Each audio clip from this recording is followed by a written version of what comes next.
Bonjour, bienvenue dans cette nouvelle session de Mobility TV. Aujourd'hui, on va vous parler d'un sujet que vous aimez, que nous aimons, et c'est un sujet qui change, qui évolue, comme la Terre qui tourne autour du Soleil, voilà, c'est comme ça.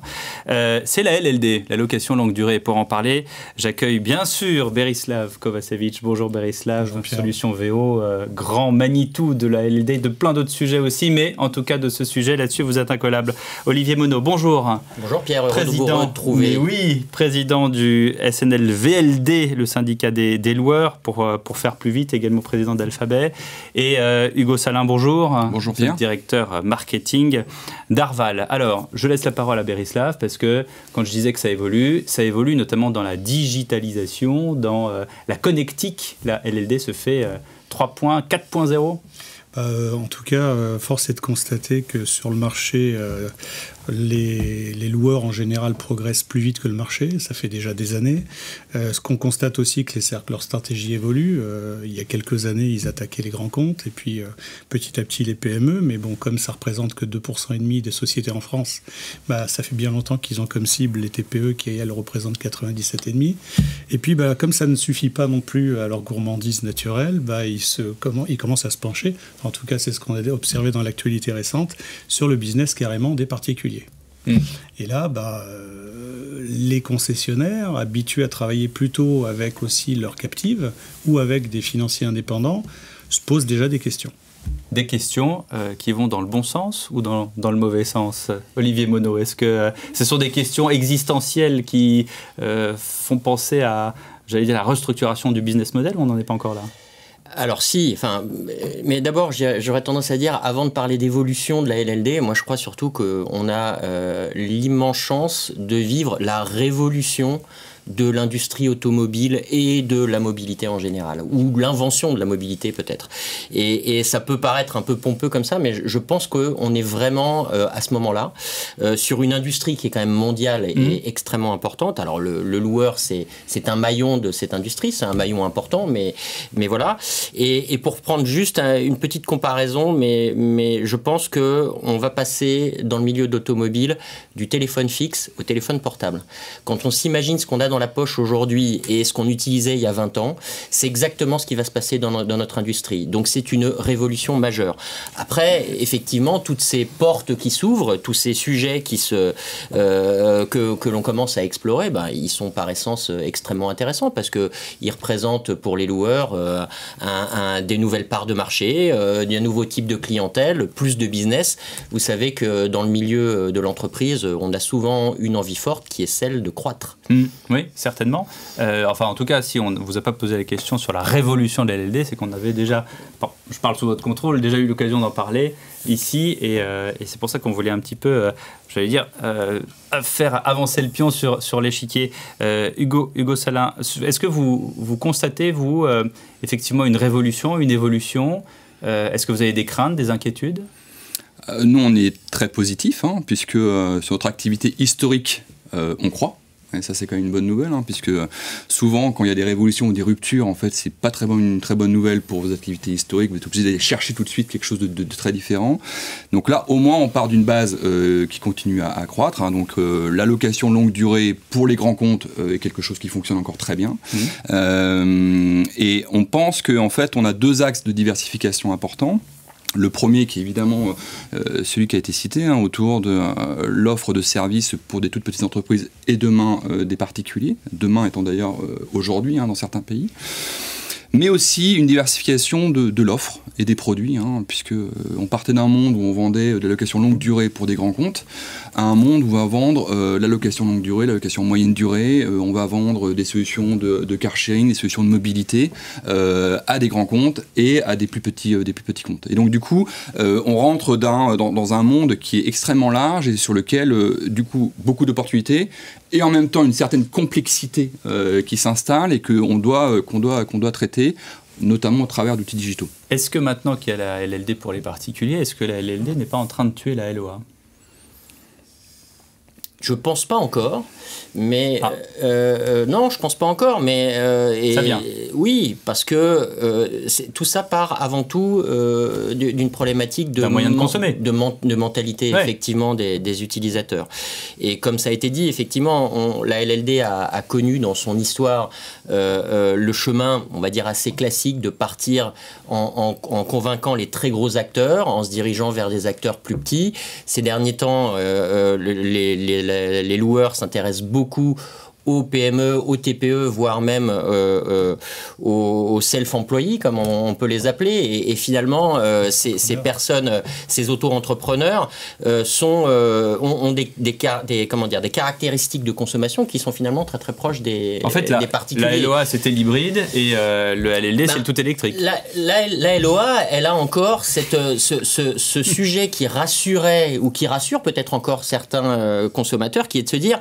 Peut-être que finalement, je vais être propriétaire à un moment ou à un autre. À un moment, il y a un shift qui se fait, et ça se fait probablement de façon très, très forte avec les nouvelles générations, où la propriété, c'est plus quelque chose d'important, quel que soit l'objet pratiquement, mais en tout cas pour l'automobile. Oui, j'ai vu qu'il y avait des lits maintenant qui étaient, des matelas qui étaient mensualisés. On invente tout. Berislav, peut-être, question. Sur les chiffres, ce qui est assez impressionnant, c'est ça serait bien de profiter de la présence d'Olivier là-dessus. Combien pèsent aujourd'hui les loueurs sur le marché français ? Parce qu'on a lu récemment que, notamment Arval, souhaitait carrément doubler son parc en peu de temps. Je pense que ce serait intéressant quand même de se focaliser sur les chiffres, parce que derrière, ça va forcément se traduire une stratégie commerciale différente de celle qui a été adoptée jusqu'à présent. Alors, c'est plein de très bonnes questions en une phrase. D'abord, ce qu'il faut avoir en tête, c'est qu'aujourd'hui, les loueurs longue durée pèsent un peu plus de 50% du marché de tout le business entreprise. Parce que c'est qu'effectivement, aujourd'hui, le sujet à la mode, c'est la location à particulier. Mais finalement, aujourd'hui, c'est epsilonesque. Beaucoup d'acteurs commencent à s'y intéresser, commencent à proposer des produits, etc. Mais c'est le début de l'histoire. Donc aujourd'hui, effectivement, les loueurs pèsent un peu plus de la moitié de tout le marché des entreprises. Ça veut dire que, et c'était ce que disait Hugo tout à l'heure, c'était qu'en fait, il reste encore sur notre marché historique beaucoup de parts de marché et beaucoup de développement à prendre, et principalement sur des entreprises de petite et de moyenne taille. Après, le marché, je dirais, global, il est gigantesque, puisque effectivement, derrière, je ne sais pas combien il y a de voitures qui roulent aujourd'hui, mais bon, donc on pourrait... 40, comme on le dit souvent. En fait, 38, si on prend une part plutôt VP, camion, enfin VU, etc. Si on n'est que sur les VP, on est à 32 millions. Bon, donc on peut s'imaginer que le gâteau de demain, il est de 32 millions d'unités. Donc vous imaginez un peu les perspectives que ça nous donne. Mais la deuxième partie très intéressante de votre phrase, c'était de dire et comment est-ce qu'on y accède ? Donc finalement, les canaux. Et effectivement, les canaux sont extrêmement différents. Et c'est là d'ailleurs que les loueurs, aujourd'hui, abordent ce sujet de façon différenciée, en fonction de leur historique, de leur expérience, et puis aussi souvent un peu en fonction de leur actionnariat. Donc il y a certains loueurs qui sont filiales de banques, et on sait que une des forces de leur maison mère, mais ça sera probablement développé juste après, c'est d'avoir un réseau. Donc ils vont essayer d'utiliser la capillarité de ce réseau. Il y a 40 000 agences bancaires en France. Bon, enfin voilà, donc là, évidemment que c'est un moyen. C'est un moyen. De moins en moins d'agences qui ont pignon sur rue. Enfin, c'est un autre sujet. On n'est pas là pour ça. Et d'autres structures qui seraient plutôt les grandes captives des constructeurs français, par exemple, pour pas les citer, mais qui, elles, ont un autre réseau, qui est le réseau des concessionnaires, qui est extrêmement proche des clients. Et je pense que cette question qui m'était posée tout à l'heure sur LOA, LLD, elle se pose probablement tous les jours dans les showrooms des distributeurs. Régulièrement, les commerciaux disent: je vais vous faire deux offres. Une offre avec mon financier en LOA et une offre avec mon loueur en LLD. Et c'est vrai que... Ou avec mon financier en LLD, hein, vous savez, tout est possible. Tout est possible. C'est vrai qu'en fait, tout le monde est à multiformule. Exactement. Qu'en pense Arval, justement ? Je pense que le sujet des canaux est un très bon sujet. Dans les discussions sur l'évolution des clients et des cibles sur ce produit-là, se pose la question de savoir quelle est la valeur ajoutée du loueur par rapport à d'autres fournisseurs. Et je crois que l'accès au client final au travers de, on va dire, deux canaux privilégiés particuliers que sont D'un côté, les banques, bien sûr, mais pas que. Typiquement, nous, évidemment, on travaille avec BNP Paribas de manière privilégiée. Combien d'agences BNP environ sur les 37 000 tout réseau? Je ne saurais pas vous dire, mais en tout cas, significativement, on a une empreinte sur l'ensemble du territoire. Mais typiquement, en Espagne, on travaille avec la Caixa, vis-à-vis desquels on n'a pas de relation actionnariale. Donc ça veut dire que c'est pas parce qu'on est filiale d'une banque qu'on fait tout avec cette banque, mais c'est vrai qu'on a une affinité particulière avec le monde bancaire. Ils vous ont déjà bien permis d'accéder au TPE ces dernières années. Absolument. C'est effectivement un enjeu clé. Et l'autre enjeu très important pour nous, c'est nos clients. On a énormément de clients. Et ces clients, ils ont des employés. Et un des gros sujets pour Arval est de dire... C'est les poupées russes, là. En tout cas, nous, on a fait le constat que sur nos grands comptes, moins de 10% des employés étaient éligibles à une voiture de fonction ou de société. Du coup, ça en laisse 90% potentiel. Et évidemment, on a une relation particulière avec ces employeurs. Et donc, on a adapté nos produits pour faire une offre pour ces employés à destination de ces employés. Et ça, on pense que c'est un canal, pour le coup, très spécifique. Via les CE, via des trucs comme ça. Via les CE, via le directeur des ressources humaines, avec une approche qui est un peu différente de l'approche traditionnelle qu'on a dans la voiture de fonction, qui est plutôt une solution de mobilité à destination pas d'amis, parce qu'il n'y a pas d'amis dans le business. Il n'y a pas d'amis, mais à prix préférentiel, quelque chose que vous ne trouverez, et pas que du tarif d'ailleurs, c'est aussi des schémas des schémas de paiement qui peuvent s'appuyer notamment sur ce qu'on appelle du salary exchange, c'est-à-dire que vous acceptez une petite réduction de votre salaire en contrepartie d'un véhicule, mais grâce à des schémas fiscaux. Et comme ça, au moins, il n'y a pas de retard de paiement. Tout le monde est gagnant dans cette histoire. Il y a différents modèles, il y a des plus et des moins dans les différents modèles, mais on a des modèles qui sont très intégrés, d'autres qui sont moins intégrés, mais surtout ce qui est important de dire, c'est que on veut avec ce type de solution pouvoir proposer à des responsables de ressources humaines qui doivent fidéliser leurs employés, qui doivent leur apporter des solutions de mobilité, qui doivent être finalement attractifs pour leurs employés, des solutions sur la base du véhicule, avec un point important, c'est qu'on parle beaucoup de mobilité, auquel Arval souscrit évidemment beaucoup, et on pense que la voiture va rester un enjeu clé dans la mobilité. Alors, quel type de voiture? Est-ce qu'elle est électrique, autonome? Mais en tout cas... si elle est utilisée par un ou plusieurs, le free floating... voilà. Donc ça, c'est plein de questions qui sont sur la table, qui vont être résolues au fur et à mesure où on avance. Mais en tout cas, on croit fermement que la voiture restera au cœur du dispositif de mobilité. Mais ce potentiel, Hugo, au sein des grands comptes ou au sein des PME, TPE, ça peut représenter, d'après vous, combien de nouveaux dossiers? Parce qu'on s'est laissé entendre dire ces dernières années que finalement, il y avait peu de salariés parmi les 10% qui bénéficiaient de cet avantage en nature, qui en fait rachetaient les voitures en fin de contrat. Donc si déjà ceux qui en bénéficient ne les rachètent pas forcément pour eux ou leur famille, est-ce qu'il y a un vrai potentiel pour séduire les autres salariés qui n'en bénéficient pas? En fait, chaque cas est particulier, mais si vous prenez quelqu'un qui a une voiture de société à la fin de 4 ans, pour faire simple, elle va être renouvelée, sa voiture. Donc s'il la rachète, c'est qu'il a un besoin annexe. Donc c'est un peu moins évident que quelqu'un qui n'a pas de voiture et qui a besoin d'un véhicule. Et ça, vous l'avez évalué en termes de potentiel déjà, Hugo, environ, ne serait-ce qu'à par rapport à votre flotte actuelle, au nombre de clients que vous possédez? C'est un peu... c'est quel des clients que vous allez détourner dans ce cas-là des showrooms traditionnels ou des autres canaux? Oui, mais une fois encore, le sujet dans cette histoire, cette capacité de faire un travail de vendeur-société que généralement ils font en local sur de la TPE-PME, mais là vous pouvez le faire en direct chez le client. Vous êtes déjà introduit. C'est bien pour ça qu'on parle vous avez déjà le cheval de Troie. C'est bien pour ça qu'on parle d'un nouveau canal de distribution, sachant que la grande question sur ces sujets-là, c'est la création du marché. Oui. Donc on est moins à se poser la question de savoir comment est-ce qu'on fait pour prendre la part des autres, comment est-ce qu'ensemble on distribue les initiatives et l'évangélisation, parce que mine de rien on en parle, mais enfin ça reste quand même encore embryonnaire. Comment est-ce qu'on crée l'évangélisation auprès des particuliers? C'est quand même psychologiquement, c'est quand même un changement, hein, de dire. Ce qu'on disait tout à l'heure. Parce que l'air de rien, pour arriver aux 50% de part de marché que citait tout à l'heure Olivier, ça fait 30 ans que vous œuvrez globalement les loueurs longue durée à évangéliser déjà les flottes et les professionnels. Oui, et on a vu d'ailleurs que sur les petites et moyennes entreprises, il y a eu des années et des années avant de connaître enfin l'essor que l'on ressent depuis 2-3 ans. Bien sûr. Donc on sait qu'il y a de temps en temps des paliers, des moments où ça stagne un peu et où ça reprend. Bon, on a la chance d'être sur un marché où le potentiel est énorme et où, je crois, historiquement, on a toujours été en progression, mais c'est pas tous les ans une progression de 5-7% comme celle qu'on a connue l'année dernière, par exemple. Donc évidemment, tout ça, c'est des sujets... c'est comme quand vous rencontrez la femme de votre vie, il y a toujours un timing. Si c'est pas au bon moment, ça peut pas fonctionner. Il y a une question qui me taraude. Je vois pas le lien avec la location, parce que vous savez que dans la location longue durée, on rend au bout d'un... Je loue rien du tout. Et la femme de sa vie, j'ai l'impression qu'on la garde. Mais bon...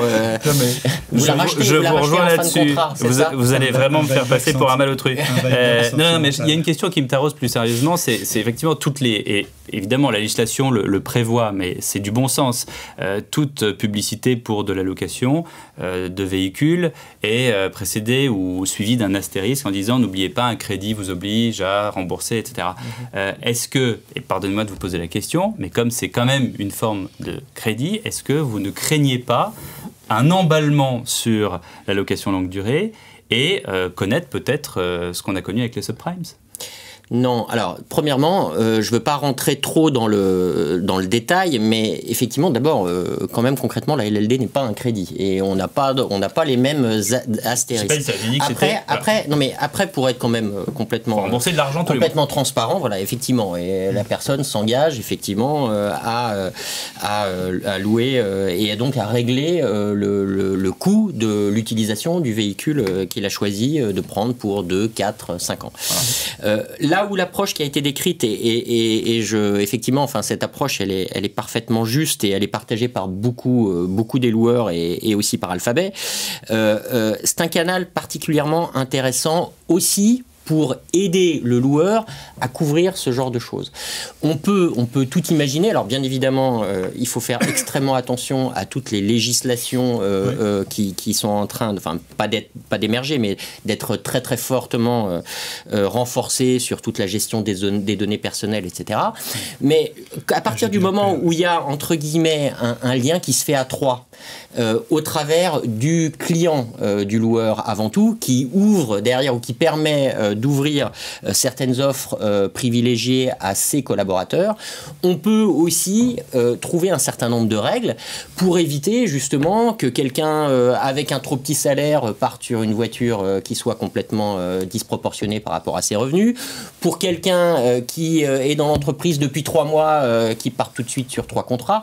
Enfin, ces choses-là peuvent être discuter et comment dire ce mélange au management, donc exactement, c'est-à-dire qu'à un moment on peut quand même fixer un certain nombre de garde-fous. Ça veut pas dire que ça ne peut pas se produire, mais ça c'est le cas, je dirais, avec un particulier, comme c'est le cas de temps en temps malheureusement avec certaines entreprises. Hugo laissait entendre, on peut même imaginer que une seule voiture soit partagée par plusieurs collaborateurs pour réduire la mensualisation, parce que ça m'arrange plutôt d'avoir la voiture le week-end, c'est des produits qui vont émerger, c'est certain. D'ailleurs, peut-être un point là-dessus intéressant, c'est qu'il n'y a pas qu'un sujet d'élargir la cible et d'augmenter le nombre de véhicules. Il y a aussi un sujet de faire une meilleure utilisation des véhicules qui sont déployés, puisqu'on sait qu'aujourd'hui l'utilisation moyen est finalement très faible si on le rapporte au nombre d'heures disponibles par jour.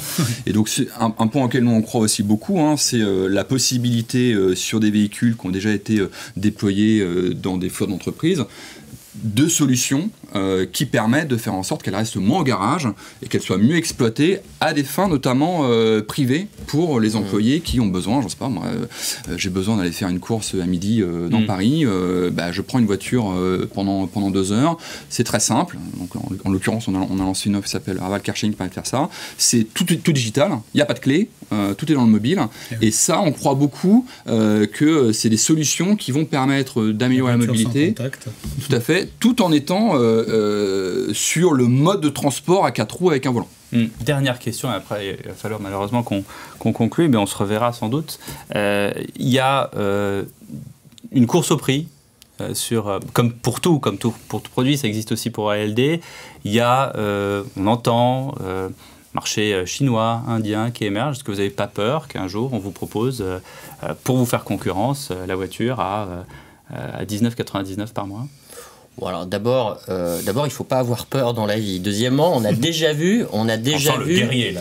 Non, mais on a déjà vu des loyers à 1 euro ou des loyers gratuits. Je me rappelle, à l'époque, ici, on acceptait de conduire une Smart qui était entièrement logotée d'un... On pouvait conduire gratuitement. Là, on s'imagine une voiture sans logo. Moi, je ne pense pas qu'il y ait une telle guerre des prix. Je pense qu'il y a un prix. D'abord, il y a un prix. Et que la deuxième chose, en revanche, c'est qu'aujourd'hui, et c'est peut-être ce qui va permettre de boucler avec le début de cette intéressante table ronde où on a parlé beaucoup de digital, aujourd'hui, n'importe quel client, en une seconde, en 3 minutes sur Internet, va pouvoir valider son prix. Oui. Et il va pouvoir voir si finalement on lui fait une offre qui est attractive, qui est dans le marché ou qui est complètement déconnante. Et c'est de ce point de vue-là que je rebondis sur, à nouveau, le canal par lequel on va aborder ses clients. 19,99, c'est une offre déconnante. Je peux vous citer. Je sais pas. Non, je sais pas. En tout cas, nous, aujourd'hui, on n'est pas prêt à faire ce genre. Et puis après, 19,99 par jour, par heure, par mois. Bah, écoutez, on n'est pas capable de faire ça encore aujourd'hui et peut-être que ça viendra. Après, il faudra voir si les entreprises qui proposent ce genre de produits s'inscrivent dans la durée, ne font pas du dumping, enfin, etc., etc. On est quand même dans un monde qui est un petit peu policé aujourd'hui et où contrôlé, donc à des fins de publicité ou à des fins d'émerger peut-être un peu facilement en volume et en marketing, effectivement, on a toujours connu dans le passé des gens qui avaient certains excès. Mais encore une fois, le marché entame une révolution et aujourd'hui on est encore sur des durées qui sont finalement assez classiques, 3-4 ans de détention, mais on peut s'imaginer que dans 20 ans ça sera plus 3-4 ans de détention, ça sera la détention depuis le jour de la sortie de l'usine jusqu'au jour où la voiture sera plus en état de rouler et qu'elle non mais pourquoi pas, enfin, ou 10 ans ou que sais-je, et qu'entre-temps elle passera de main en main au travers d'utilisateurs qui utiliseront peut-être à la minute, à la journée, enfin voilà. Brièvement, même constat sur cette question que j'ai posée qui visiblement beaucoup de Non, en fait, moi je voudrais juste rappeler que notre métier, c'est pas de vendre des voitures, notre métier, c'est de vendre des voitures avec des services. Et donc, le sujet du prix de la voiture est un sujet, mais nous, un élément de différenciation sur lequel, c'est de fabriquer la couche servicielle qui va autour, hein, c'est-à-dire des solutions de maintenance, de réparation, des solutions de partage, des solutions de mobilité, sur la base du véhicule. Donc après, est-ce qu'il y aura une guerre des prix sur les véhicules ? On verra, mais je dirais que même s'il y a des véhicules très bas marché qui arrivent, je pense qu'on arrivera à construire des solutions servicielles sur la base de ces véhicules. Donc, moi, je ne suis pas persuadé qu'il y ait besoin de s'en inquiéter beaucoup. Il y a déjà lieu depuis un petit moment avec le poids qu'on met aujourd'hui sur les valeurs résiduelles, qu'on contrôle mieux, je pense, quand on sait cibler les véhicules et quand on analyse toujours les mêmes véhicules, mais pour les réseaux, c'est un vrai sujet. La concurrence reste rude quand même. Hein. Merci beaucoup, messieurs. Merci Hugo Salin, merci Olivier Monod. Merci et Pierre. Berislav Kovacevic d'avoir été dans Mobility TV.